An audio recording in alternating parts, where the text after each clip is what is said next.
JJ, look at this. We already have 4 thumbs up. How's everybody doing today? Welcome to July 24th. Hello, hello, hello. 2020. I just saw a post of a terrible rendition of some song, and it was supposed to be depictive of 2020. I don't know, it was some kind of like beauty contest or something like that. Yeah, it was hilarious. Looks like we need to turn the comments on, because I'm not seeing the comments. No, that's just nobody's commenting. No one's commenting. Are we private? No. 8 people watching now. Are we sure? We can see it? You set this 13 up. people Yeah. watching? Yeah, no, we're on. If you You guys sure? can hear us, if you can I say don't think- hello. I don't think they can see us. I think they can. I don't No, think- don't. Because we wouldn't be. It's on Hello, Terry D. Hi, loud Frank. and clear. All right. Hi, Frank. A Thank new you, Kern. subscriber. Ah, thank you, Frank. Hi, Karen. And Claudio. Creekins. Wow, Hi. lots of new names. How are you all doing? There's Rob and Stacy. Thank you guys for coming on. If you don't know this, we are in Joplin. JJ is here to support Cooper. He's been here since Wednesday for baseball. And I just showed up today because Coop is pitching tomorrow and I didn't want to miss that. Plus, JJ needed me for his live. Absolutely. So we forgot the stand. Remember, we don't have a studio yet. We're in a hotel room, and I've got you propped up on a picture frame right there. There's the picture frame. Because I forgot the stand, but we didn't want to miss out on seeing everybody and saying hi. And for those that haven't joined us before, this is happy hour for Cokes and waters and coffees and lattes and spiked drinks and adult beverages, whatever you like. And we usually come with some kind of word today. And I think that... Oh my gosh, I know what it is. What's our word? Our word is dinger. Dinger? Because Coop hit a dinger today. That's right. Coop did he hit a home run. I will have to pull that up right now. Yes, Megan. Isn't JJ's shirt nice? I love his shirt.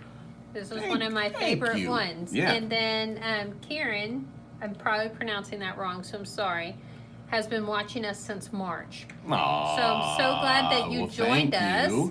Thank you. Oh, all right. So here's the home run, and let's see. So I'll rewind it, and I don't, with these new phones, here we go. You see it okay? You see that? Finally got one, bro.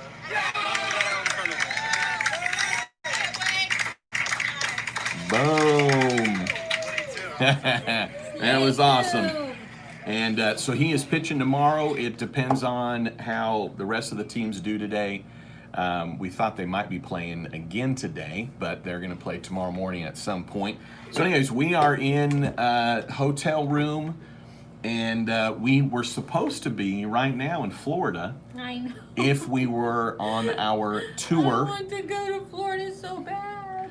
We got 38 people on, 40 with 10 thumbs up. I really appreciate that. There's a lot of buzz going on right now with the second round of stimulus. We're going to have a lot of speculation. There's going to probably be a lot of YouTube videos going around this weekend trying to get your attention. I am going to go ahead and do one video for the weekend that will talk about what could be in the stimulus package, but more the direction that I'll be coming in the video that I'll post this weekend is more what you should be doing maybe in preparation of it, which I'll just tell you right now is if you haven't filed your 2019 tax return, to gather up your stuff and try and get that filed next week.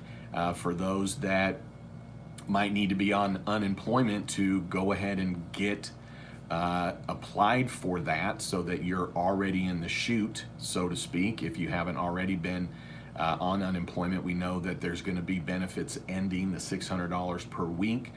There's going to be a second stimulus check, it sounds as though, the $1,200 or the $2,400. The details of that still seem to be a minor mystery, although the Secretary of the Treasury indicates that it'll really just be what it was last time, but you then want to go to the IRS website to make sure that they have your latest information if you have not filed your 2019 tax return. So those are really briefly and kind of what my video will be about. I'd love it if you'd still tune into that video, but I'm going to take a direction in the video instead of just sloshing through the what ifs that bring false hope to everybody and then false information next week once they actually decide what they're doing. I'll put together a video that kind of just talks about and making it clear that we're still dealing with some speculation here. So I want to give a shout out to Mary Ann because this is her first time to catch us live. Ah, so, awesome. So glad. And she was on the reality show last night. On the reality yeah, show. Thanks for coming on. But I wanted to say this, that Brian says that he watched your unprofessional, in quotation mark, video start to finish today. Who cares what people say? It was great content. It's your channel, and we've never met a CPA like you, so keep it up. Well, thank you so much. I really, really appreciate that. We were talking about it waiting to go live, and I was like, oh, maybe we should take it down. And anyway, so Amanda made the final decision to go ahead and post it. I really appreciate what you said. You know what? That's true. This is our channel. Those of you that subscribe, it's our channel, and those that subscribe maybe like some of that stuff that's outside the box. 21 thumbs up already. Valerie Thank Clark you so much. says, JJ for president. Well, I really, really appreciate that. We got Terry D, who was on first. And Frank, thank you for new subscriber, and Kern and Claudio and Creekins and Nikotos. And Rob, how are you? So good to see you, my friend. Rob will be connecting next week. I know we don't have anything on the calendar, but I'm excited because we'll be through July. Rob is with Imagine That Toys, and they are out of Wichita, Kansas. He and his daughter and his wife and his son-in-law all own and run Imagine That Toys, and they have been a part of the reality show. And we're getting ready to close out July, which means we get to do our first bank reconciliation for July, which we'll do early August, and that'll really help bring things together. So I'm excited for that. And let's see. And they, Megan, thank you, and Michael, thank you for being on, and Valerie and Dax and Glenda, how are you? And please tell Leo we said hi, your beautiful granddaughter. And oh yeah, and Coop. So we're probably well, he is going to make the final decision, but we are still going through the different colleges. He's got 4 junior colleges that have. Let's see. He's visited 4 junior colleges, and he has 4 offers. All very generous offers, really neat JUCOs. They're all ranked nationally. One of them is ranked number 2. I think the other 2 are ranked in the top 10. Long story short, he's got the top 2 in Kansas, the top 1 in Missouri, and the top 1 in Oklahoma that have all made offers to him. And we're just gonna kind of see what happens tomorrow, and maybe there'll be a little bit of time next week for him to take a deep breath. He hasn't really been waiting for a better offer because he's very happy with the colleges that have offered to him. But you always are curious. You want to finish up your summer season, make sure that all the offers have come in, so to speak. But I think one of the first offers that he got, we were almost ready to take it then, and then the second offer, it's like, I don't think he's going to go wrong. So anyways, but it'll be one of the 4 colleges around here within a couple hours of Oklahoma. So we will let you know on that. And Marco And Marianne, thank you again for... Esmia, first timer from New York. I saw that, yeah, and we were supposed to be in New York last weekend. I may be on Josh Jelinski's show tomorrow. The May is only contingent on whether or not Coop will be pitching. We don't know till tonight if it's 9 a.m. or 11:30 a.m. And his show is, I believe, 8 to 10 a.m. So I may be on the show tomorrow. I'll be sure to let you all know in some posts, so be checking that out. And, you know, if you're on any of the, I don't think we ever say this, but if you're on any of the other social media, we're on all the social media. We post a few times a day. We got some motivational stuff. So if you're typically on other social medium, be sure to connect with us just because you pick up a little bit more information. Charlotte, how are you? Charlotte is number 1 of our group 12, which more to come on that. Jean, how are you? And Jean, thank you for the email, by the way, on the PUA. I really appreciate that. And let's see, Marco and Creekins and Mark, can you do unemployment after PPP? Absolutely. And in my opinion, Mark, I think that the PPP was really meant for 8 weeks, so I know that it would not be more than 8 weeks. And then to some, if you are inside your 8 weeks, depends on the state. But absolutely, if you need it, get it. Let's see, yes, and then Valerie, do you know about the new criteria for the new PPP proposal? So the Senate is keeping that somewhat under lock and key, the Senate Majority Leader.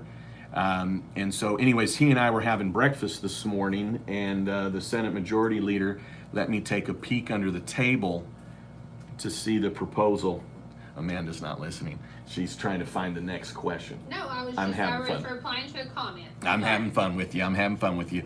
But anyways, I really think that just based on some of the things that I've read, so it's pure speculation, that the PPP will be very similar to how they're doing the employee retention credit in terms of your sales or your gross receipts need to have been down. It'll be for the smaller employee. And I almost kind of feel like they will take, in essence, what we have already have as guidelines for the ERC, and I think that will be very similar to what's required. And then I also think I bet they exclude a number of professions. I think they'll probably exclude the medical and the legal and the accounting, architecture. They'll probably exclude service industry. I think they'll try and definitely come in to help the real estate. Probably real estate, even though they don't have employees. So they'll have to do something different there. But what I was going to say is restaurants. So I think the restaurant industry definitely will and needs to get some additional help. I think as well as, I'm not sure, fitness industry, as well as the salon and the, nail tech and massages and all that kind of stuff. They're the ones that are getting shut down again. I think the businesses that require close quarters, so like a restaurant. Okay, so you're an appraiser. You and I might get left out in the cold a little bit.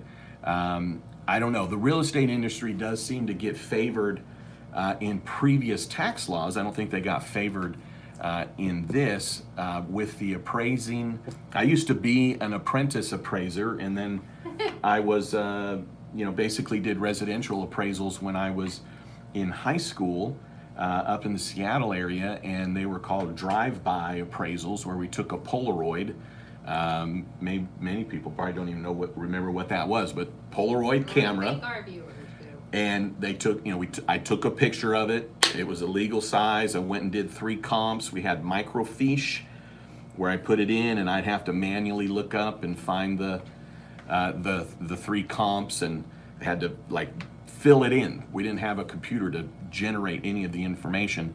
And then I did that for a year while I was in college. So do know that there's definitely hard work involved in doing the appraisal stuff. More details now, more liability. But anyways, with that being said, I don't know, in Oklahoma, what I've heard is that people are just buying and selling the real estate market. Crazy. I've got a few clients that sell real estate. I do have a client that is an appraiser himself. So I don't know, Valerie, if you're in commercial or residential, but has your, let's say in the last 60 days, have you kind of regained? Are you back busy or busier? What other questions do we have? We'll wait and see what Valerie says. Okay. So what's the word today? Commercial. Oh, okay. Okay. Well, that's a different ballgame. There, you can't do a drive-by appraisal with commercial because mine was just residential. So Dinger. that's a. Oh yeah. Dinger. All right. So listen, it's happy hour. It's Friday, and so whatever your wonderful favorite beverage is, ice water, a Diet Mountain Dew, a Coke, whatever it is, we will say cheers to you of Dinger in celebration of my son's home run this morning. Right. Several people have asked, Glenda being the first, but they want to know if you put some duct tape on the duck floaty.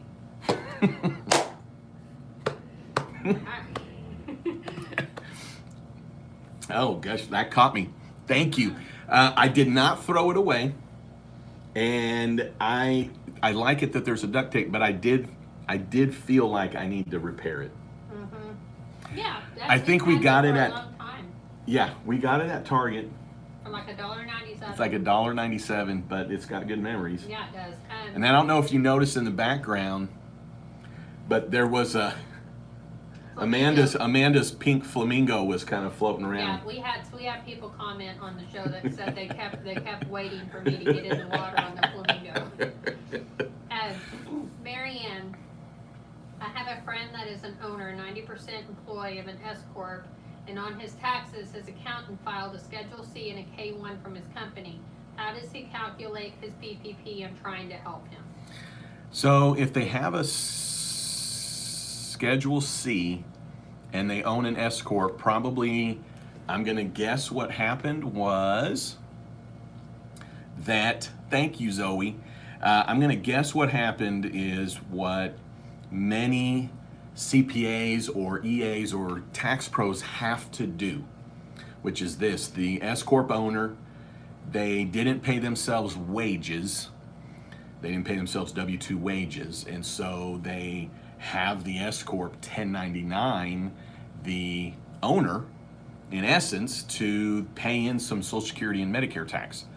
So I used to do that for years with, wasn't very many, but there were a few clients that I just couldn't get them to pay payroll to themselves, and it was similar circumstances to what you're describing there, which is that they were the only owners. Okay, he did get wages and a W-2. Interesting. Okay, well, I would say that if he has a Schedule C, then it must not be related to the S corp. Is that also the case? What's up, Blair? How are you? So with the S corp, it's going to be based on the wages. If they have a Schedule C, it'll be based on line 31 divided by 12 times 2.5.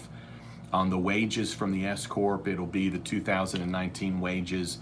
Box 5, I think, is really the best box to use, but that would be box 5 divided by 12 times 2.5. No, it was the same company. I think the taxes were done incorrectly. Yeah, it sounds like that really might be the case, because the only way that I would know someone would have a Schedule C and an S corp is if the S corp 1099 income to the owner. Now, I will tell you this: sometimes what happens, and this would be because somebody really did miss the boat, but sometimes EAs and CPAs and tax pros that maybe aren't very familiar with an S corp, when distributions are paid out, they will be incorrectly 1099. So there could be a couple of problems going on there. But at the end of the day, the PPP at the S corp level would be whatever was paid for 2019, which should be pretty easy for them, plus whatever their health insurance is and the retirement benefits that were paid by the business. So thank you for that. Thomas the Train says that he appreciates the information, that he applied for PPP because of your videos, and he didn't really know that was a thing until he saw it on your channel. Ah, well, thank you. I'm glad that you got in there and got the relief. That's one of the messages definitely of my videos is if you need it, go get it. And to the point that Glenda's granddaughter has done a nice kind of parody video, kind of a little Saturday Night Live skit of JJ the CPA talking about if your house is on fire, you don't worry about the size of the hose. And Leah is in the opening scene of probably the last 5 or 6 videos that we've posted on YouTube. So that's right. Everybody has commented about Leah. Yes. Brian created an LLC on 5/1/20 and closed that same LLC on 7/9/20. No business was conducted. California says I still owe the $800 minimum tax. Am I personally liable for this? Should I pay it? Well, I tell you what, with California, they have the biggest teeth probably outside of New Jersey and New York in terms of into the businesses. I don't know if you're personally liable because I don't know for sure how it works in California, but I do know in most states the answer would be that if it's a tax like that of the business and you're the owner of the business, that they could somehow make you personally liable for it. I think what you would probably be better off doing is writing a campaign of letters basically to them to indicate that you set up a business, it was either a mistake or due to COVID you had to shut it down, or you had an error in judgment. I'm not saying that you did, but give them a reason why you shouldn't have to pay that $800. I'm not saying make it up, but give them a reason why.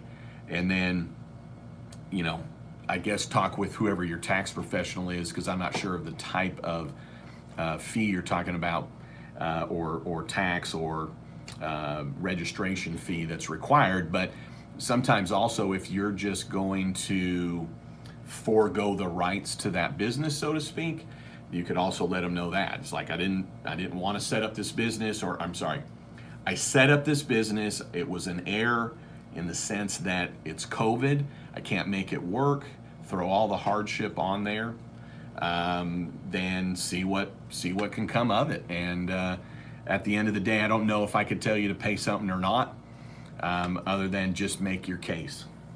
Give a big shout out to CSR. CSR, what's going on? I forgot to text him our new time on the reality show last night, and he actually pulled up at his house at like 8:55, ready to go inside. Oh no! So, oh man, it was really one for him, especially the evening. But he did go in and watch it. So big shout out to CSR. Yes, good to see you.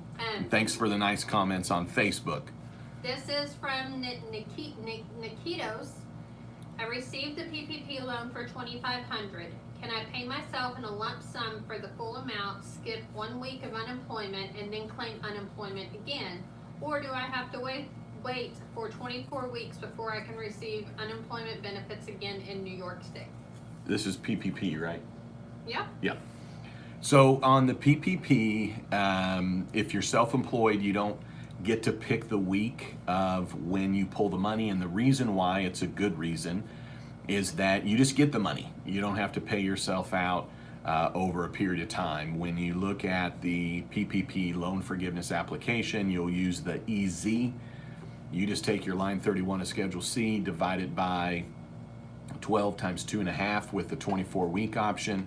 Got a couple of videos on that you may have seen.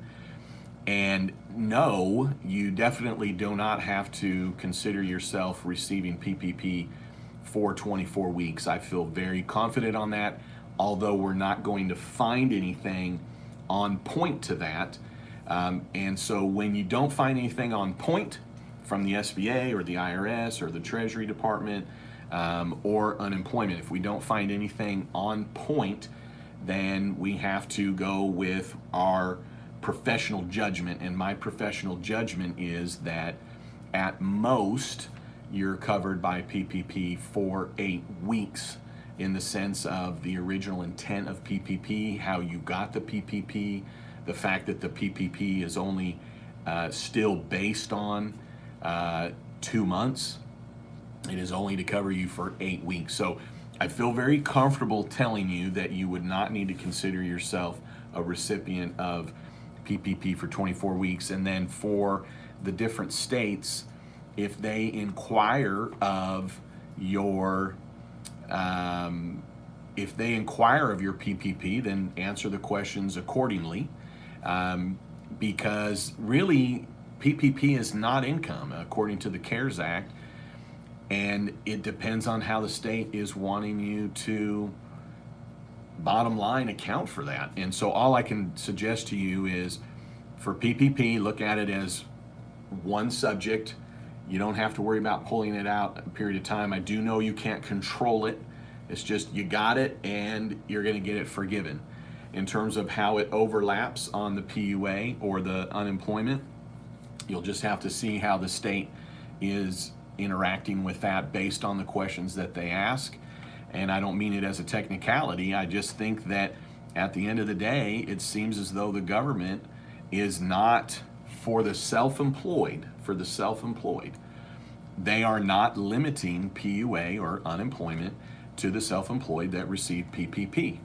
So anyways, I think that I didn't catch if they've gotten unemployment already. Yeah.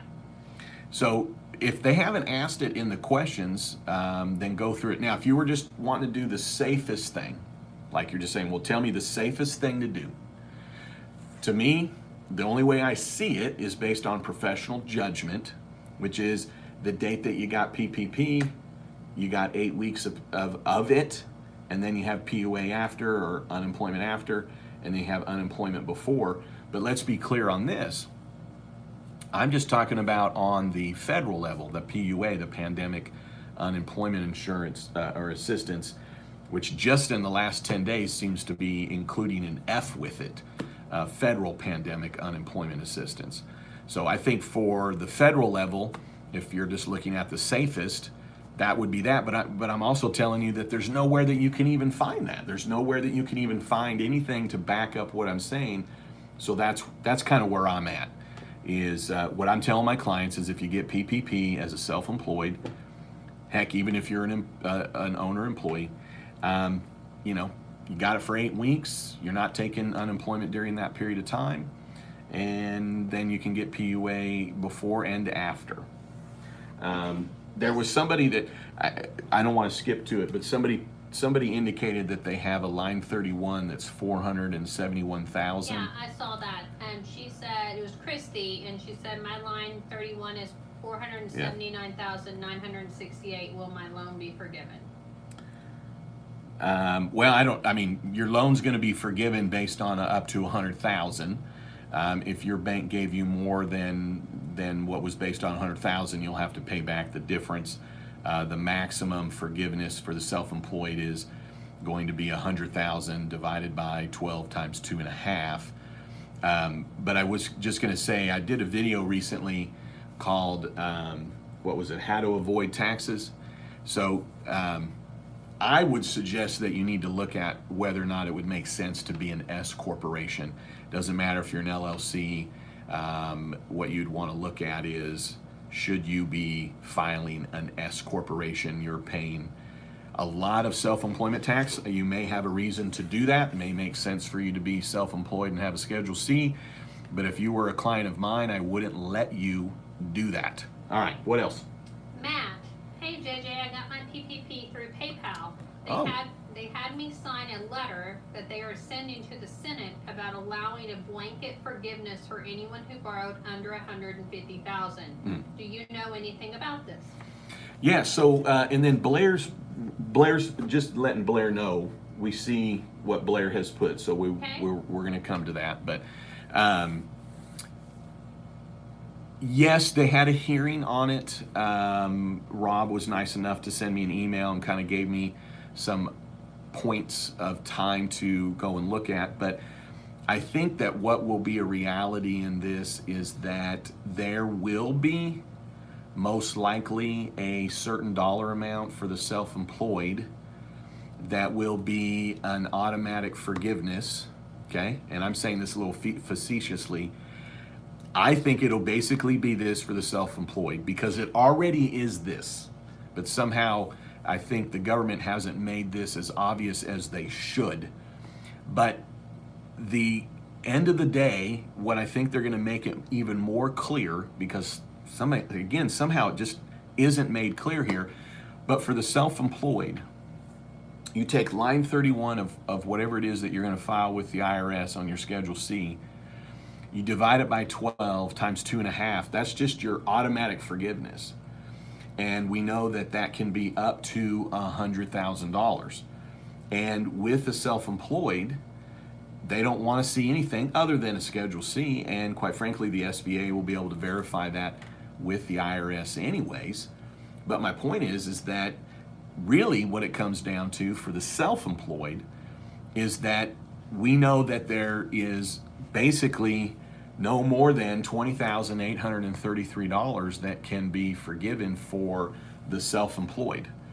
So the way I look at it is the SBA and the government has already said for the self-employed, we're going to forgive any loans less than $20,834 because $20,833 or less is the max forgiveness. But I still think that we'll have to file a forgiveness application to ensure that that simple calculation is calculated and compared to the amount that was loaned. And the U.S. Secretary, I think, really made that clear, and I feel like I agree with it, because for the self-employed, it should be super easy.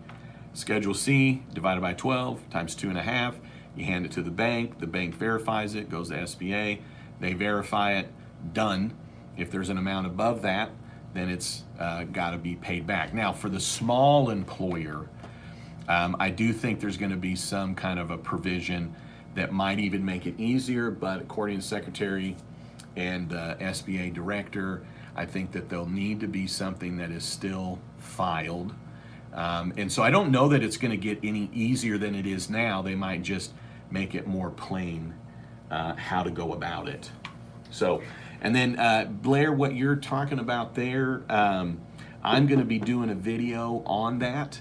I just perused it, but I am going to be doing a video on that. So at the very beginning, I kind of talked about there's a number of things that are coming into play. We were supposed to get a lot of information yesterday and or today. What's been made clear is that it's going to come out on Monday.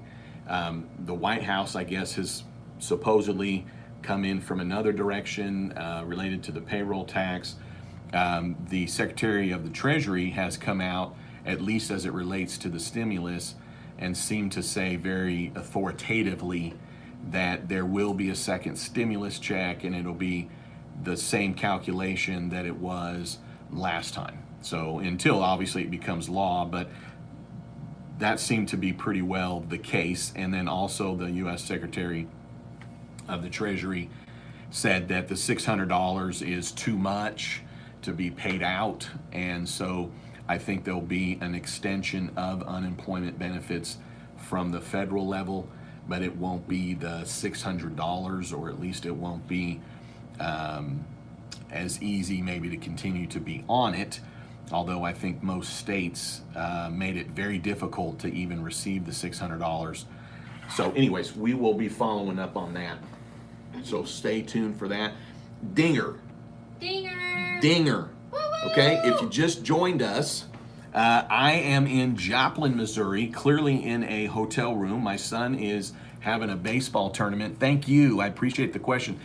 I'm here. Son's at a baseball tournament. He hit a home run. CSR saw it on Facebook. I appreciate the comment. And anyways, we didn't know if he was going to be playing later today or not. The way that this tournament rolls, we'll know tonight if he's pitching tomorrow at 9 or 11:30 a.m. And very excited for tomorrow. I think he's got a number of colleges that are going to be there watching him. We don't want to put we don't want to make any assumptions. But anyways, we're hoping for a good day for him tomorrow, and hopefully he'll just take a deep breath and do what he does. So we got 33 thumbs up, and dinger is when we all take a drink, and it could just be water or Coke or coffee or a latte or whatever this is. Mike's Harder. Mike's Harder Purple Grape. It's It's good. yeah. And actually, I need to get another one. I started this like 2 hours ago. Brian. Cheers. Does a corporation electing to be taxed as an S corp have any advantages over an LLC electing to be taxed as an S corp? Oh, actually, not from a tax perspective. So it's a great question on that. From a tax perspective, it is all treated the same. I'll do the purple one.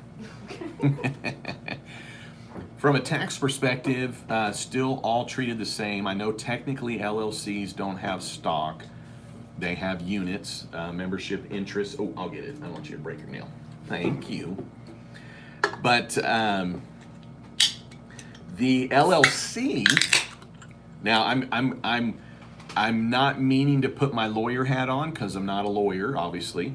And you definitely we would want to talk with the attorneys. Blair said hi. Hi. You would want to talk with your attorney because it could depend on the state. But the benefit of the LLC is that it does seem to, because it doesn't have any stock, seem to be a little more ironclad from legal liability, because when you have a corporation, an Inc., it has stock, which is an asset that someone can capture and make their own in a lawsuit. For whatever reason, I have no idea why it's a difference here other than an LLC does not have stock and has an interest, which just means this: no outside party can take over somebody's interest. They can't. Units is not the same as stock, as in units cannot be transferred the same way that stock can be. And so all that can happen is if somebody has a lawsuit against an LLC, all they can get is what's called a charging order. And now this could be different in different states. I don't think it is. I'm just telling you how I know for sure it is in the great state of Oklahoma, but my understanding is this is the case everywhere.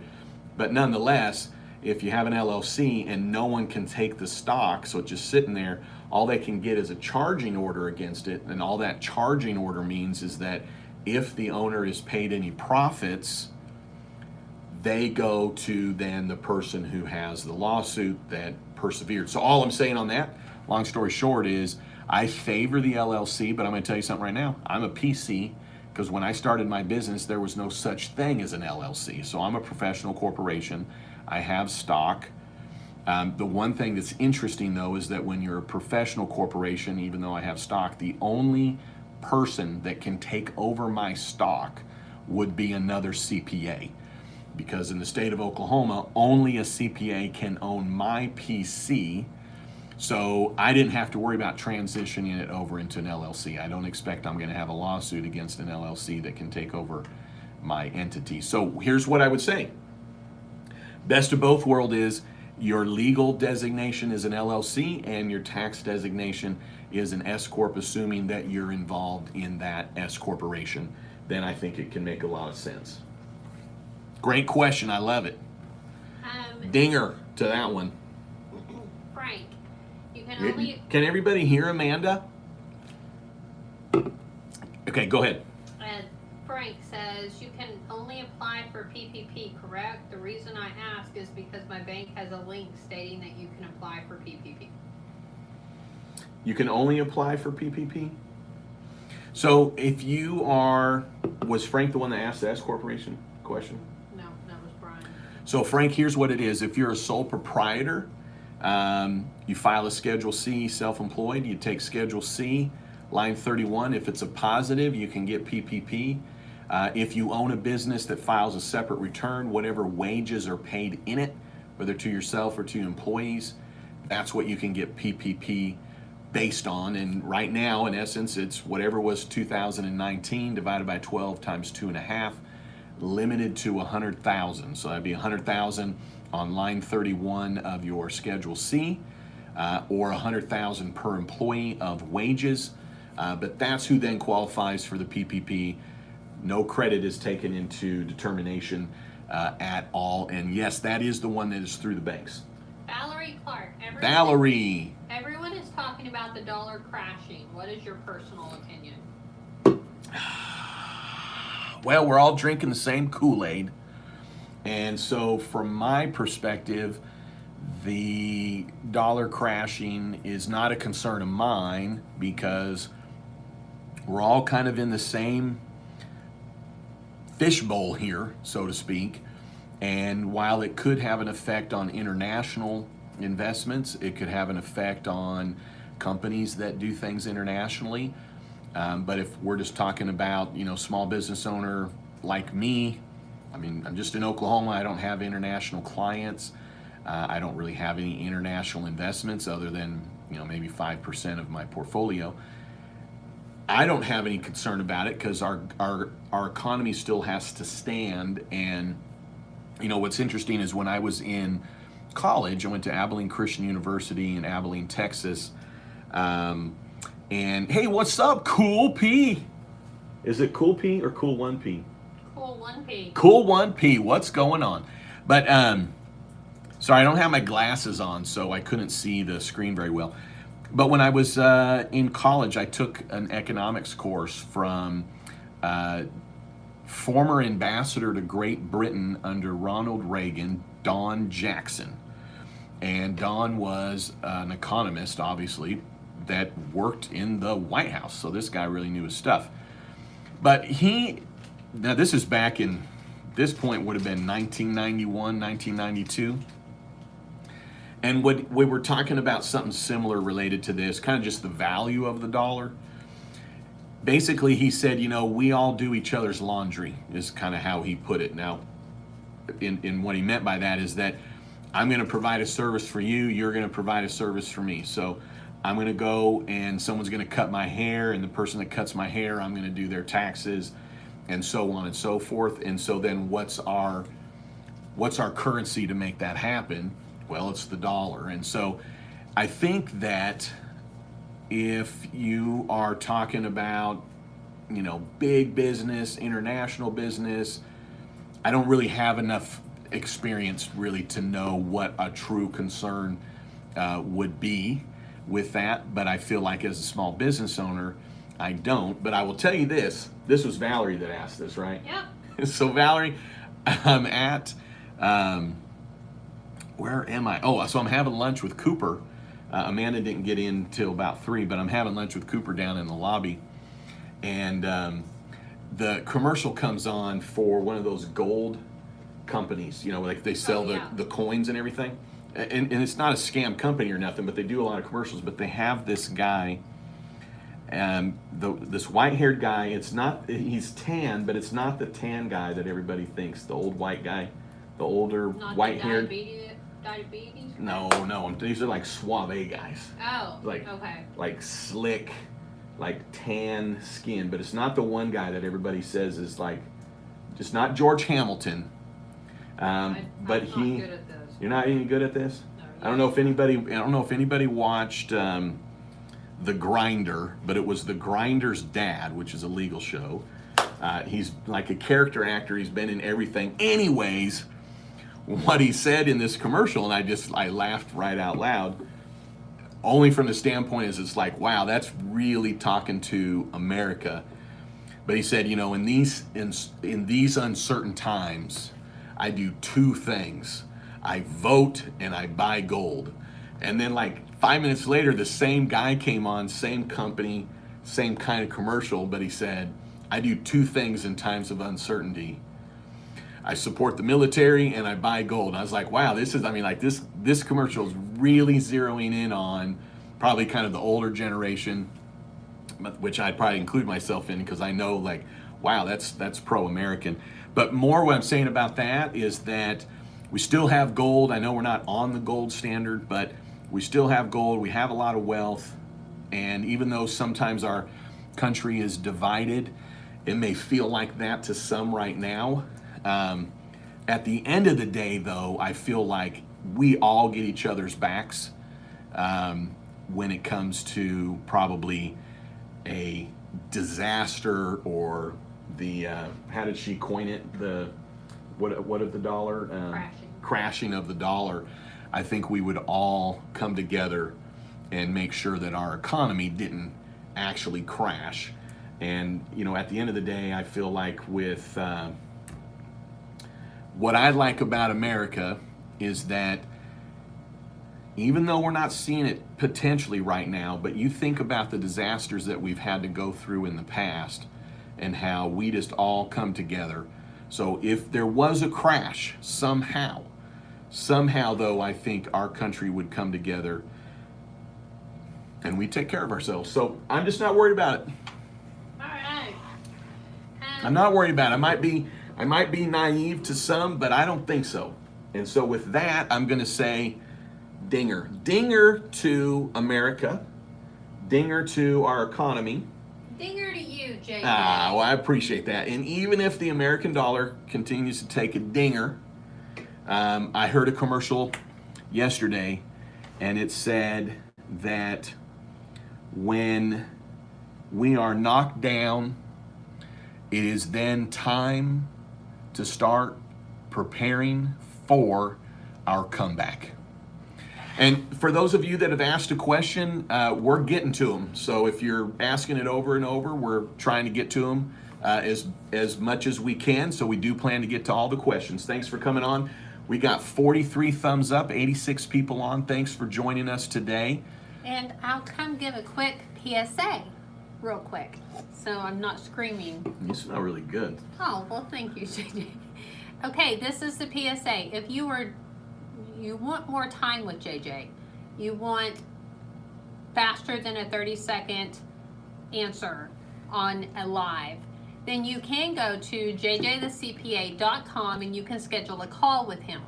We have 3 types of calls available. You can have a 30-minute call, a 45-minute Zoom, or a 90-minute Zoom. So if you are really needing more information from JJ and you need a little bit more time, please go sign up. Spots are filling up like crazy. Like, there are very few slots left. They are filling up very quickly.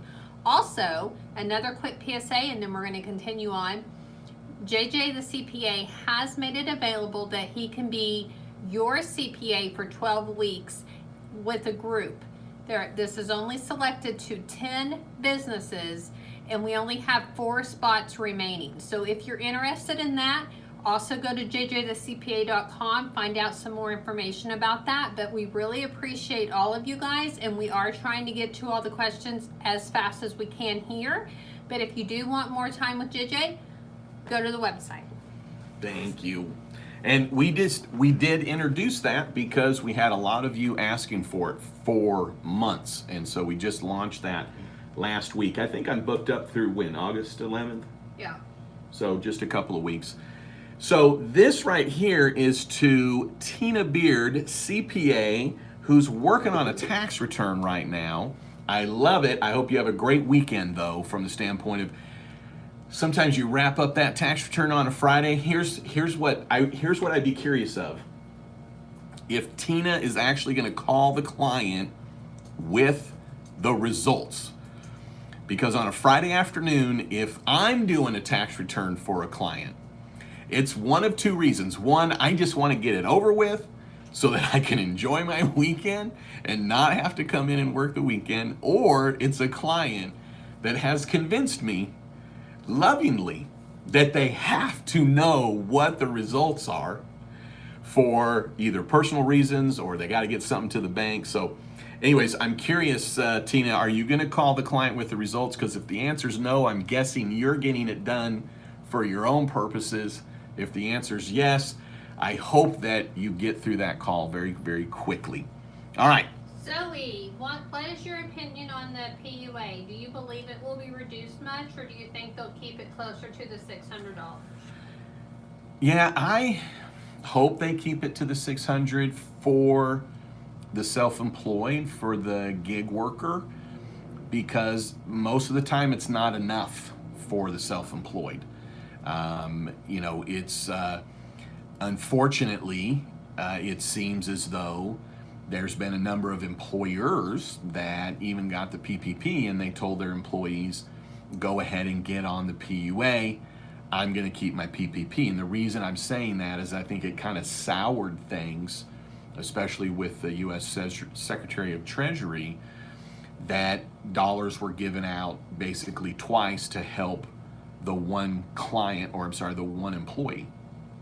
Meaning, if the employer got $10 to pay the employee, but the employer said, you know what, why don't you just go on PUA, and now the government gave 60 cents to the employee, and then 60 cents, and then 60 cents, and then over a period of weeks, that employee got 60 cents for 20 weeks. The employer walked away with the $10. Not a big win for the government, so to speak, and not that any of this is a winning proposition, but I think what'll happen is with the PPP to come, they're going to really make sure, what's up, John? They're going to really make sure that there's not some overlap. And I think, unfortunately, the way that that will come about is there will be a lowering of the PUA for everybody, maybe more for the employees. So I hope for those that need it, especially in the restaurant industry, that rely on the tips, I hope that they are able to continue to get the 600. And don't even hear that. I hope everybody can continue to get what it is that they need. So, all right, hey, CJ and Tony. Linda, we got the PPP loan for our business, and after all these weeks, we have used it all up on salary, and business is still down. Can we apply for another PPP loan? This Glenda? Linda. Oh, Linda. Linda, the answer is no, but what you want to do is two things. One, go to sba.gov and apply for the EIDL right now. Go to sba.gov. At the top, you'll see a yellow strip says COVID-19. What you're going to want is to have handy is the most recently filed tax return so that you can have the spelling of your business name exact, as in exactly how it is on your tax return, your EIN, your address, exactly how it is on your tax return. And the reason I say exactly is this is causing a delay in people's EIDLs because the system is matching things to what's been filed with the IRS. And if they are exact, it speeds things up. You're going to need to list who the owners are that own 20% or more, their home address, their social security number. You're going to need to know basically what you grossed last year. You're going to want to know what your cost of goods sold are, which is basically what your direct costs are for your business. You'll be able to be done with this and come back to the live. So right now, I want you to go to sba.gov and I want you to apply for the EIDL. Now, if you're still watching because you're like, wait a second, do I really want to do this? The short answer is yes. Let me tell you why. You don't know if you're going to get approved. It's not really based on credit, the way I can tell, unless you have federal liens.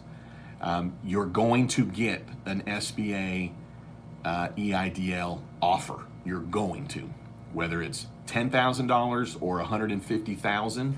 You then get to decide if you want to take it after you get it approved. There's no ding to your credit, as I understand it. So if you don't have the EIDL, I want you to go apply for it, because then once you get approved, which can take a week, take another week, you have 30 days to decide if you want it, but it's possible that those EIDLs just aren't around forever. And I'm advocating getting the EIDL. The only downside is if you get the EIDL, there is interest that's going to start accruing minute one, okay? But if in your thought process you're worried about whether or not you want to cover any interest, then I think it's an indicator that you don't need the EIDL. You don't need an EIDL. You don't need the loan. If in your thought process you're wondering if you want to, is it going to be like $50 of interest? I don't know if I really need it. Clearly your house isn't on fire, but your house is. You just told me it was. Go apply for the EIDL before it runs out. I don't say it as a panic, I say it as a reality. Then to your question, no, there's no more PPP, but I really feel like, we're coming up on August 8th. That is the deadline to apply for the original Paycheck Protection Program, which is not in addition to what you already received, but I do feel very confident that there will be a different kind of PPP that will be a second round, but you still should try and get the EIDL and make sure that you're protecting your business. It's a 3.75% interest rate. You can pay it off over 30 years. There's no payments for 12 months. The only reason any of that's important for me to say is that you can pay it off at any time, no prepayment penalty. If your business is hurting and it's going to continue to hurt, there may not be any EIDL by the time it rolls around. The PPP may not be available for whatever industry you're in. So you just told me that your house is on fire. So I'm telling you to run around to the back and grab the hose, and I want you to go and start to put out the fire by getting yourself the EIDL. It 5-10 minutes, especially if you have that tax return in front of you. 5-10 minutes for you to fill that out, and then you'll wait to hear what the SBA comes back with. And again, if you're hesitant of it, then your house isn't really on fire. All right. Joseph Dreamhouse. Joseph Dreamhouse. Dinger. I have a nonprofit feeding organization. Can I apply for a PPP for my 5 employees? Last year, my employees were not W-2. I recently W-2'd them since June. Yeah. Yes, a nonprofit qualifies. It is based on wages, so I don't see that you would be able to qualify. Let's see. Yes. Thank you, Rob. But you can apply, just right there.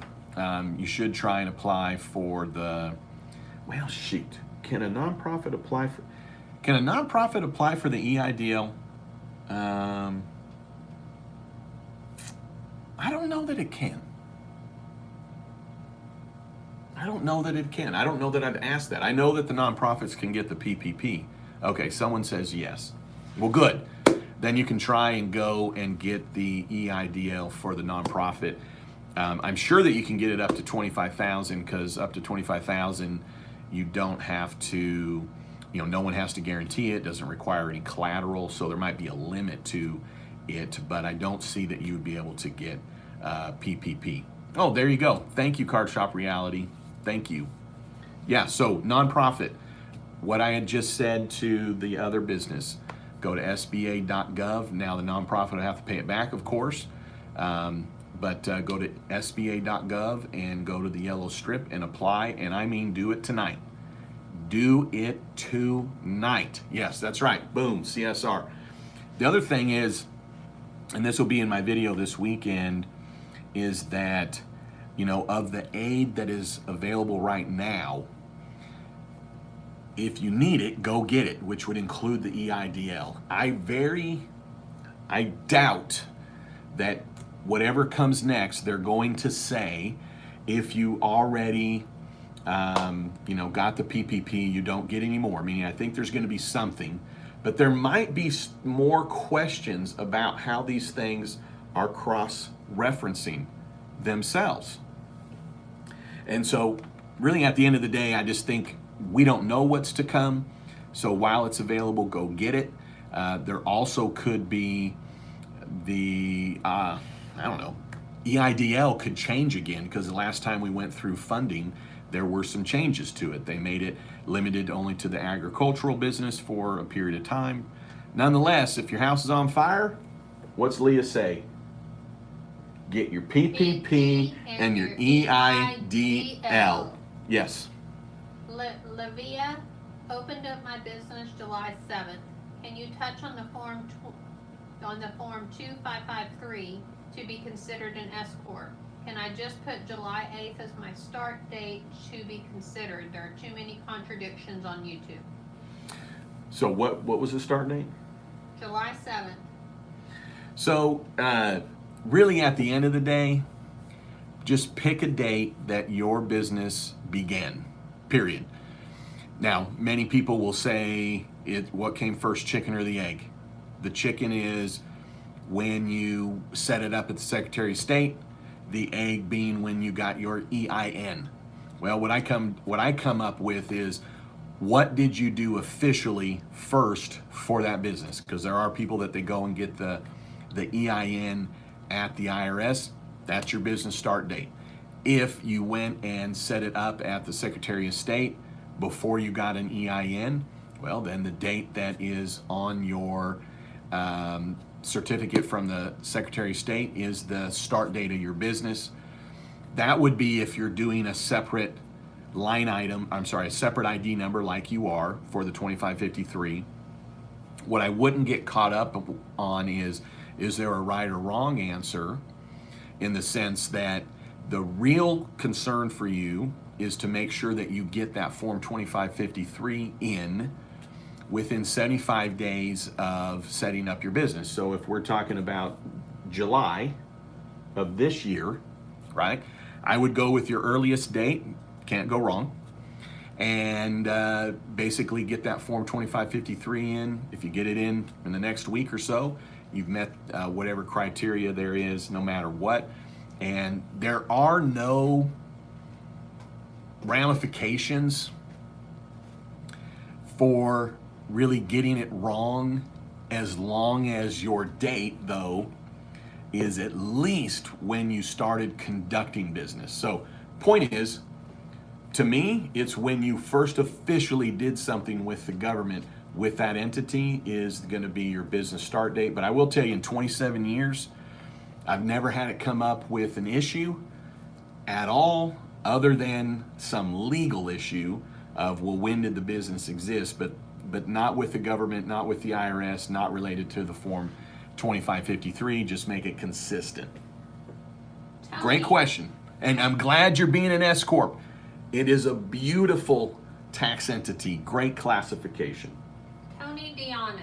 What's up, Tony? Previously had loaned $25,000 into my business, received PPP, and used it all up. Just got an EIDL loan offer.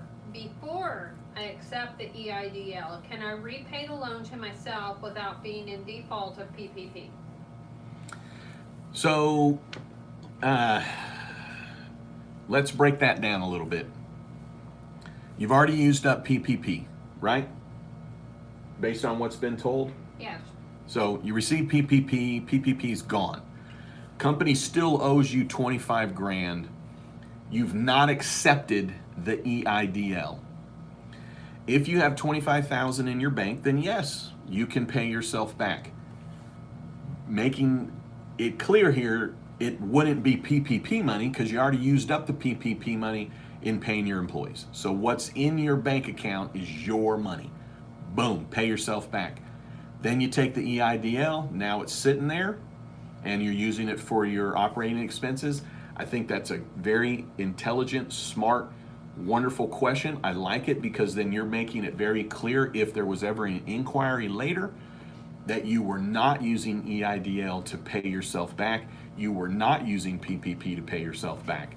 PPP's gone, you haven't taken EIDL, you're paying yourself back. Now here comes the EIDL to cover your operating expenses. I think that if you do it in that fashion, you're setting a really great paper trail of how it happened. So I like it. Montana Tin Box Living. Montana Tin Box Living? That is awesome. Yeah. If Congress passes this bill, Dinger.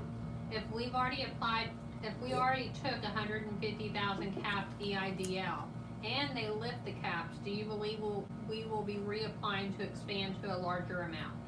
Well, the EIDL is actually up to $2 million. that is with the bank. So you can still go to a bank, like right now, and apply for an EIDL that's up to $2 million. The 150 cap is with the SBA, as I understand it, under current environment. I don't think they're going to lift that 150 cap that the SBA can pay out. I think, in my opinion, it'll stay that if it's more than 150, you go to the bank. And the biggest reason I say that is that EIDL's been around for a long time. Maybe you know that, but it's been around for a long time.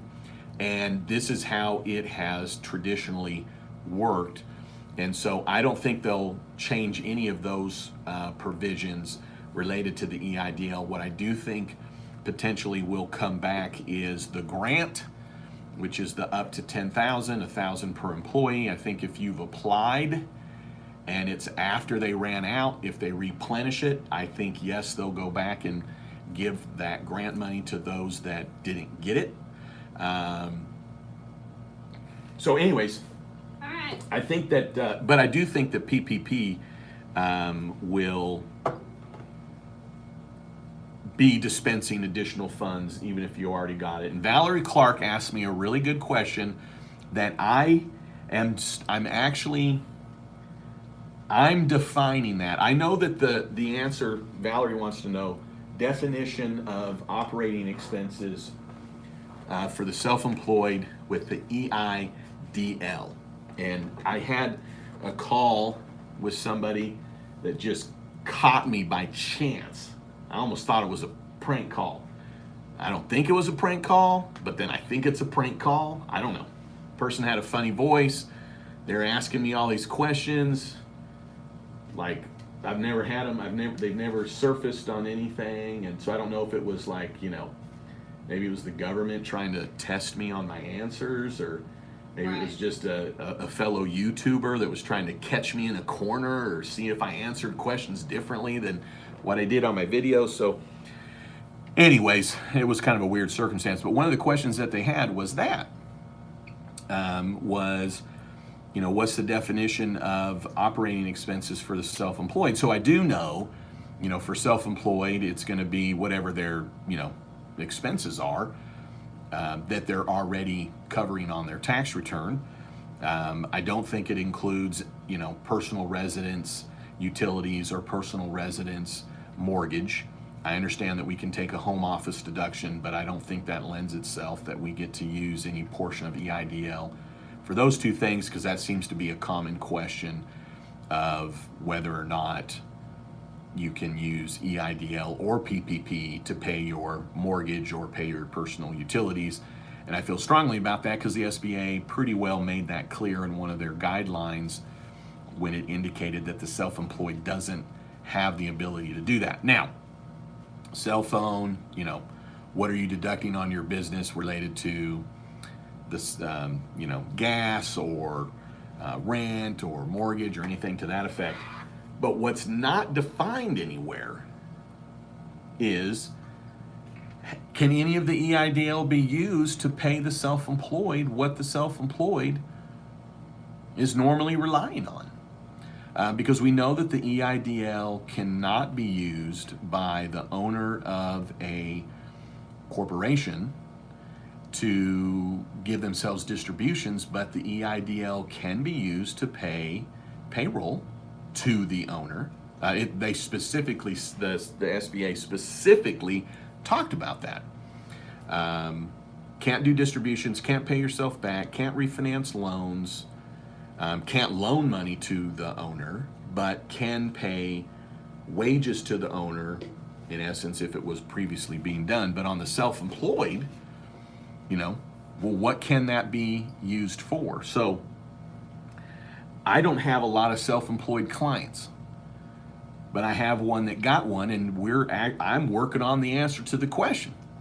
What is it what can we use the EIDL for? Because they've qualified for it, they're getting it, but now we're like, well, what can you actually use it on? Other than the obvious expenses that is being used for the business. So Valerie, great question. I'm working on it. and I'll be doing a video on it, possibly to provide some additional information on that. But I have a feeling at this point it'll end up being a lot of speculation, because I'm just not finding anything on point on it. If anybody is, send me an email. And we are at 70 minutes. How long? We're already at 70 minutes? How long do you want to go? 20 more minutes, so we better go fast. I'll answer quickly. We're at 56 thumbs up. I usually don't say, hey, let's give a thumbs up. So what I'll say is dinger, and then ding that thumbs up. If you're not a subscriber and you've been on for more than a couple of minutes, surely you're having a great time. It's Friday, right? It's happy hour, even if you're drinking Coke, water, tea. Join us, be a part of what we're doing here. Look at all the wonderful people that are tuning in, and be a subscriber. Be a part of what we're trying to accomplish here, which is just us as small business owners and self-employed, and those that are relying on the self-employed and the small business owners to just help each other through this pandemic. And hopefully we'll all still be in this together even after this all comes to an end, because it is going to come to an end. Brian, what is your opinion on where real estate is headed as a result of COVID? Would you consider buying a new home or a rental property in 2020? Who wrote that? Brian. Well, I'm doing a video on this that I do feel like pay attention for the video to come on it. And I'd be curious, I'm going to be talking with, in this video, we're kind of taking a different direction with the reality series. We'll kind of tell you all next Thursday about what direction we're taking with the reality series. But I'm going to be sitting down with someone who is like top in the nation, even though from Oklahoma, top in the nation with a residential real estate company, and talking about just that. And so I don't really have a strong enough opinion to say it quick enough in our live. I'm concerned about commercial. I'll say that quick enough. I am concerned about commercial. I don't know if those that do the commercial appraisals, I'm not sure what their thoughts are, but I am concerned about it. What else? You okay? Yeah. Miguel, what if I use the EIDL or PPP for something else, but I'd be willing to pay it as a regular loan? Would that be legal? I'm going to just say no, and the reason for that is that, think about what dollars you have in your bank account, what are yours, and what's really from EIDL. And just remember, on your dollars, you can use them for whatever you want. Just kind of what we talked about here a minute ago. I'll just be frank with you. I don't know how the SBA would come and look, but I'll tell you, for those of you that have been watching me from the beginning, you know that I talked a lot about illegal activities and breaking the law, and I did get a lot of flack for it because people were cynical about it. And quite frankly, I think the people that were cynical about it were the people that were wanting to break the law potentially. But we all kind of take it cynical, and they're like, oh, that's not really breaking the law. I mean, you're on the highway, it says it's 55, you're going 56, what's the big deal? The point is that when there happens to then be a spot check and you're going over the speed limit, then there's really no defense. You went over the speed limit. You're going to get a ticket. You're going to have some issues. So all I can say to you, especially as a CPA, is I'm glad you asked, because I would just tell you that when you sign the documents for the EIDL, they go through in finite detail what you can and cannot do and repercussions and things like that.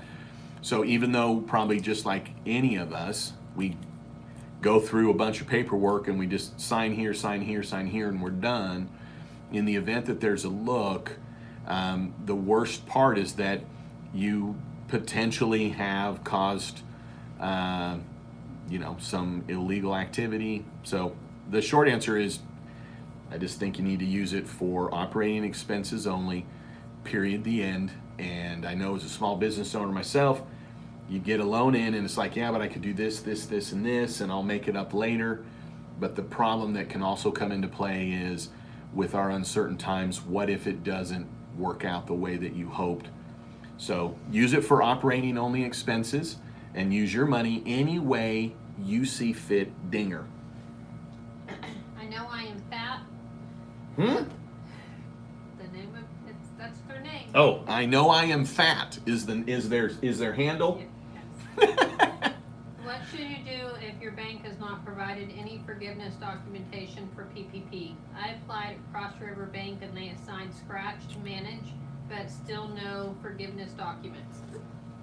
Well, you're not alone. Probably about 98% of the banks out there are waiting for the SBA to open their portal. So I think that the banks are just kind of waiting. It's like, well, are there going to be any other changes? I do feel strongly, though, that if you're self-employed, it's kind of irrelevant. You're going to get the forgiveness based on line 31. If you're an employer and you're wanting to kind of be rid of all of these requirements, then go ahead and fill out the application that you have, submit it, mail it to them, somehow do something to signify this is the date that you've applied for it. But if you're not really worried about it, then you'll just have to wait for the bank. And I'm telling my clients, we're not applying right now. We're going to gather up more.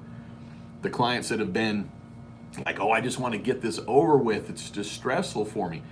I've worked them through taking some deep breaths and talking through, why are you stressed about this, and explaining to them it's actually going to be less stressful if we wait to have more payroll, more rent, more utilities, so that when you go in to ask for forgiveness, you have more than you need. For the self-employed, it's easy because it's just down to a calculation. So you'll just have to wait, but I wouldn't be worried about it. Alberto, Schedule F for PPP and EIDL? Absolutely. I've been talking about Schedule F from minute one, and it was not until the last round of information from the SBA that they even recognized Schedule F. So PPP would be based on Schedule F, the net, and then the PPP the EIDL for the Schedule F.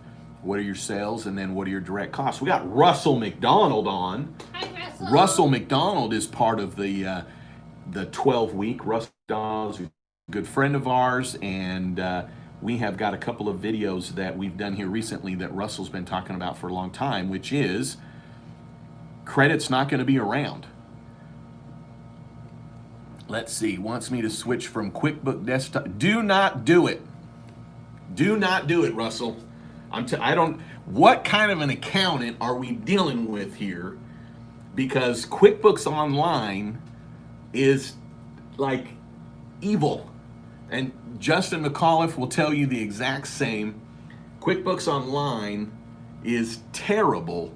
Now, there's probably some businesses out there that somehow it makes sense for them, because maybe they're, out and about and they're at their client and they're in their home. So maybe like a company that does a lot of volume, maybe, but what comes to mind would be like a repair business, and they've got multiple people and they're at multiple locations, and they're going to be at 6 houses today, and they're going to do a quick invoice and they're going to do a payment out. But Russell, for your business, no way, Jose, you want to stay QuickBooks Desktop. I'll help you out if you need it. Stevie, if it's better to own nothing and control everything, is a C Corp better to hold assets even with a small business? How is there double taxation concern if your salary is a deductible corporate expense? Yeah, C Corps are terrible. Now, if you are a business that you're planning to grow and sell it, if you're a business that's going to have a lot of owners, if you're going to take it public, maybe if you're going to be in all 50 states, but with the C Corp, you're not finding any advantage when it comes to legally over the Schedule C, or I'm sorry, the S Corp. In assets, I wouldn't choose a C Corp or an S Corp because from tax purposes, that's where that matters. They're both corporations. Now, what I would recommend is being an LLC. So when you talk about protecting assets, an LLC I think is going to provide you with your best bet on that. So talk with the attorneys that you're working with on that. And then I think though the S Corp has no double taxation. So even though some may say, well, does it matter if there's double taxation? Yes, because whatever you don't pay yourself in wage and you pull out in profits, you're going to pay tax on that twice. So I have one C Corp that I work with. One, and it's because of the fact that they do business around the world. They have a ton of owners. They have rapid growth, and they're probably going to sell out at some point. There are no other businesses, and I work with some pretty good sized ones, where when we run the numbers that it makes any sense to be a C Corp. Looks like we're running out of Wi-Fi juice or something. I'm looking kind of bland. Yeah. All right, we better go rapid fire. All right. Let's go rapid fire. I'm going to answer quickly. Bella, if your business in 2019 had a ton of expenses, example, first real estate project, materials, workers, hold costs, etc., you're now selling in 2020, but you have a negative income in 2019. How do you reflect negative income on a Schedule C? Yeah, so who is it? Bella. Do we that sounds familiar. Bella's been on. Mm-hmm. Bella, send me an email, would you? Send me an email on that one. It's going to be some one-on-one advice on that one. All What's right. the next one? Our next one is Kim Stoddard. How long do we have to decide if we want to get the EIDL? Well, you know what? I was looking with that, and some have said that they think it's 90 days. Some think it's 60. I think it's 30, and I've gone back and I've looked how long you have to decide if you want it. So I'm going to go with 30 days because at one point in all this, I felt pretty confident it was 30 days. As it relates okay, Russell remembers it as 30, and Russell is in the mortgage business. But as it relates to deciding if you want to apply for the EIDL, you better do it by today. You better just do it because we don't, the day if you need it, go and get it. Am I refreshing? My ears? Yeah, you're back. Okay. Hi to Ryan Phillips. Ryan Phillips, is this The Ryan Phillips. This is the Ryan Phillips? If he's still on, that was at 4:50. So. Oh, okay. Okay. Kelly Thomas, can you speak to the collateral element of the EIDL? Well, my understanding is that on the amount up to $25,000, no collateral, no guarantee. Above $25,000 up to $250,000, no guarantee but collateral.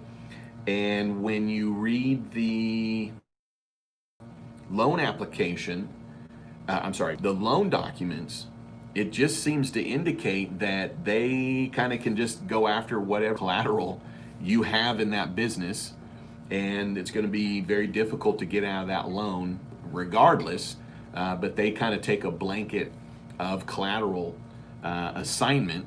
Now, I don't know if they're going to go file a UCC on that. I'd be surprised if they did. So I do feel as though that if you're working through a bank that's an SBA lender, you know, they're going to be specific in what that collateral is, but through the SBA.com loan, that collateral is whatever you got, we got collateral on it in a nutshell.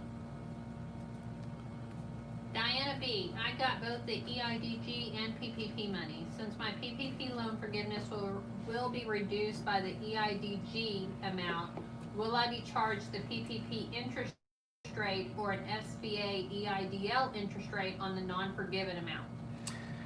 You will be charged interest on the non-forgiven amount, unfortunately, and it will be at, why am I drawing a blank? It'll be at whatever rate it is when you got it. So before, it's at 1%. It's at 1%. If you got it before June 5th, it's over 2 years. If you got it on June 5th or after, it's over 5 years, but it's 1%. Marissa, when I got my PPP loan was based on payroll and retirement costs. Could I just use all proceeds for payroll because I know that is 100% forgivable? Yeah, you can for sure.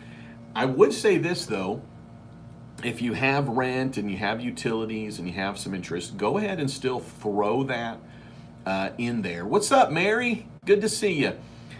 Go ahead and throw that in there, and this is like a big picture tax planning thought process.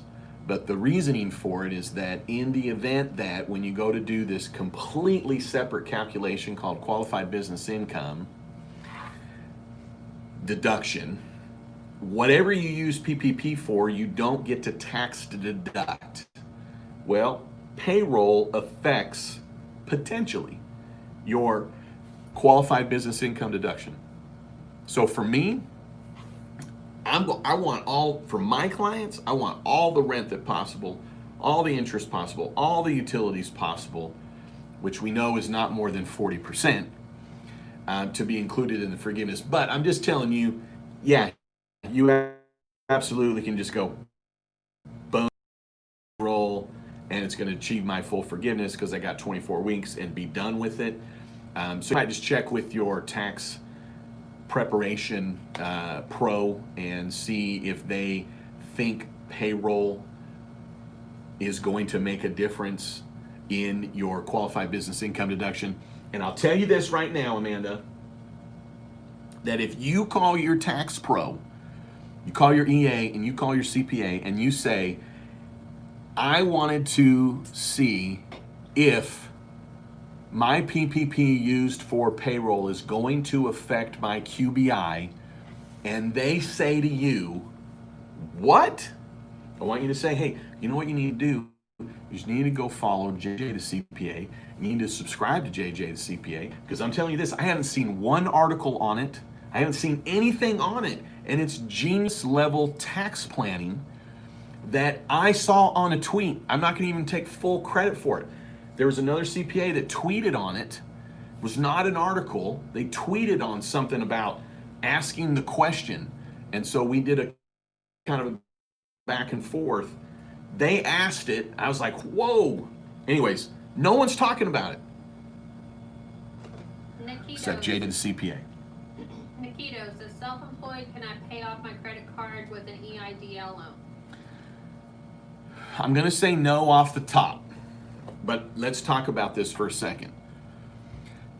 And I don't mean let's talk about this with a wink and some technicality and how we're going to find a way to do this. But it's a great question and it's a realistic question. So let's really break this down, which is this. So most small businesses, they have a credit card that they use in their business or for their business. You bet, Marissa. And they're going to charge stuff on that credit card. And quite frankly, it can just be that it's the dues to your software, right? So let's just take, for example, I have a monthly due that I have to pay, or a monthly fee that I pay related to one of the softwares that we have, goes on the credit card, right? So if I have EIDL, I can use the EIDL to pay the credit card because that credit card is where the charge is related to that operating expense. So to the extent that you very clearly can identify that here is a charge on the credit card that is from operating expenses, I feel as though you can use the EIDL to pay that credit card because you're paying for that charge, you're paying for that operating expense.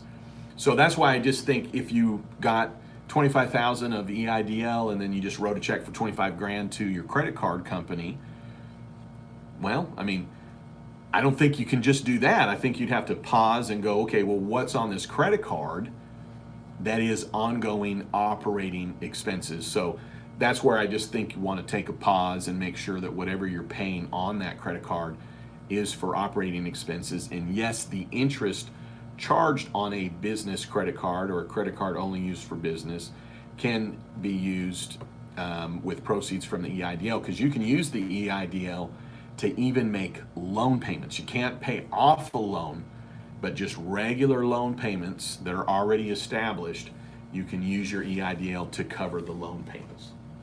Marla, do you have to have a credit approval for this grant?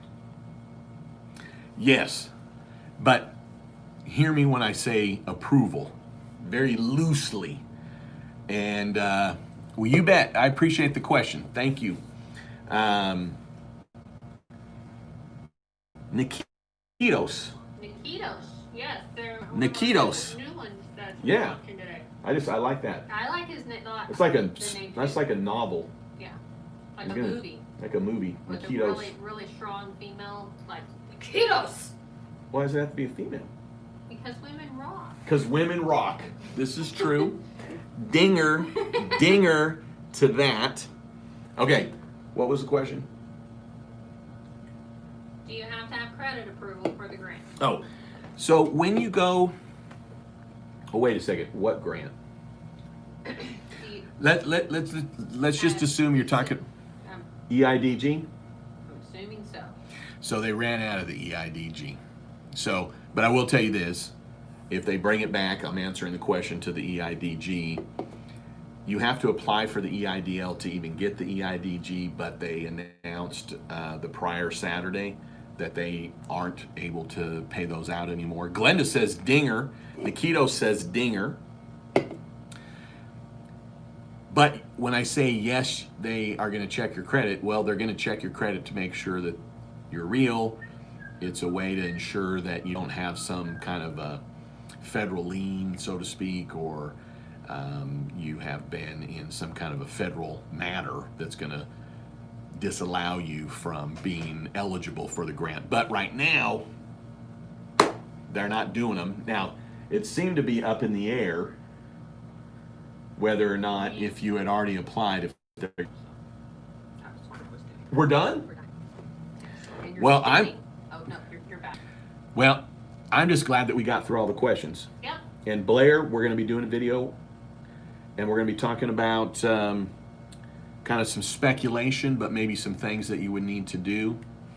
And Card shop. and yeah, God. All right, Star. Okay, I know I'm fat. Do you believe the hype that all EIDL grant recipients will get the original 10K if they only got 1K per employee? I don't. I don't think they'll go back and do any of that. What it could be, though, is on the go forward, they may go to that, but I don't think that'll be the case. I do feel as though they're still doing that for those that are in a disaster that is not related to COVID. Oh, we did miss one. We did miss one? Vineyard worker. My apologies. We had somebody spamming, so I missed it. I have a single owner S corp and a PPP in early May. How do I pay myself wages to ensure max forgiveness? Over what time? Over what period of time, and with what documentation? Do you have a step by step? This is for them? Huh? They're an S corp? I have a single owner S corp and a PP, and I got PPP in early May. I do have a step-by-step. I'll give you an answer, but go to my playlist that's PPP forgiveness. I have a PPP self-employed, but go to the PPP forgiveness. But really, you do have to pay it out. You do have 24 weeks to pay it out. The maximum, though, forgiveness is whatever you paid yourself in 2019 divided by 12 times 2.5. For the S corp owner, it does include the retirement benefits. For the S corp owner, as it comes to the health insurance, you get to include health insurance, but only if it was included in wages, which is just another way of saying they're not going to let you include the health insurance as a separate line item. It is your wages up to $100,000. not to exceed 2019. And then on your wages, if they included the health insurance, then of course they're included with that. So pretty straightforward. So your payroll cost, if you're the only employee, would be in essence what you paid yourself, boom, over 24 weeks, but then not to exceed 100 grand, not to exceed 2019, divided by 12 times 2.5. So you'd probably be in pretty good shape there. So, and thanks for tuning in. All right. Well, listen, so thank you for tuning in. We'll, we are planning on coming back to see you all on Monday, 4 p.m. Central Daylight Time. Unless thank you, I Valerie. run away with JJ. Unless we run away, well, that might be next Friday. Okay. Thank you, Valerie. I really appreciate that. And Valerie, help me out. If you don't see a video come out, let's just say by Tuesday on that self-employed, I've got so many things going on right now, and I am helping with this client, but will you shoot me an email and just say, hey, where's the video on the EIDL use for the self-employed? Because I've been spending time trying to figure it out, but I have just not come up with what I feel like is a good enough answer. All right, hey, Tony and Tony. We got 2 Tonys. Yes, go Coop. Yes, thank you so much. And yeah, we've got Coop pitching tomorrow, so hopefully that will go well for him. I'm sure it will. Carol, good to see you. Thank you so much for everything you're doing, helping everybody that's in our community here when they're asking questions. So thank you so much. For those of you that don't know Carol, Carol is like an angel inside our videos, and when people have questions, if we can't get them to them quick enough, Carol is helping to come up with the answers and is always on point. Stacy, good to see you. And Valerie, thanks for everything. Jean, great to see you. Thanks so much. And Kathy, thank you. I really appreciate you. And Vineyard Worker, great to see you. And I know I am fat. Thank you for the great questions. Moon Goddess Massage, thank you so much for coming in. And let's see. Oh, Marissa Kalinsky, running an office with an expired lease. Would the SBA accept this for forgiveness? I have the old lease, which is in existence prior to 2/15. Do I need a current lease? Thanks again. You know, Marissa, I think you're okay with that. I would probably get some kind of additional documentation. It probably would be more maybe your bank that would look at it. And I think you're going to be okay on that, because I think really what it comes into play is that you've got something. But just to be safe, I would probably, even if you just got an email or a letter that just said, you know, this lease that expired on this date did continue through this date, just to be safe. But I think you're gonna be okay. CSR, thank you so much. Appreciate you so much. And Duval, so good to see you. Duval's gonna buy us a drink when we hit, finally, and hopefully, New York City. And let's see. Brian, thank you for coming on, Brian. Yes, thank you, Brian and Valerie. John Jasper, I love it. And Tony and Crash and Burn 5150. Diane B, how are you? And Mary. Glenda and Leah, have a wonderful weekend. Yes, Glenda and Leah, you all have a Patty wonderful B, weekend. Have a great weekend. Patty B, I love it. And let's see, Marissa and With Flying Colors. Uh-oh, Coach is coming out. Coach. Don't mention QuickBooks Online. That's the trigger word. You got it right there. Yeah. All right. Guys, we love you all. Thank you so much for coming in on a Friday. We hope you have a wonderful weekend. Again, don't forget, if you want to grab one of the final spots for JJ the CPA for your 12-week course, please go to jjthecpa.com and sign up. Dinger. Dinger. You all have a great weekend. Thank you so much. And thank you, Marissa. Thank you all so much for tuning in. It makes our day, it makes our week. You've given new meaning to JJ the CPA, and we just appreciate you guys so much. Have a great weekend. Night, and guys. Don't you ever forget, you've never met a CPA quite like me. All right. Thank you so much. Thanks, Russell. And With Flying Colors, I'm jumping on the program. It's worth it, folks. Thank you. I really appreciate that. And Levita and Edgar, thank you for that, and Duvall and Nikitos. Nikitos, I really like that. Nikitos. Yeah. It's like a spy novel. Yeah. It's just awesome. Night, guys. Night. William, thank you so much. I really appreciate it. Y'all have a great one.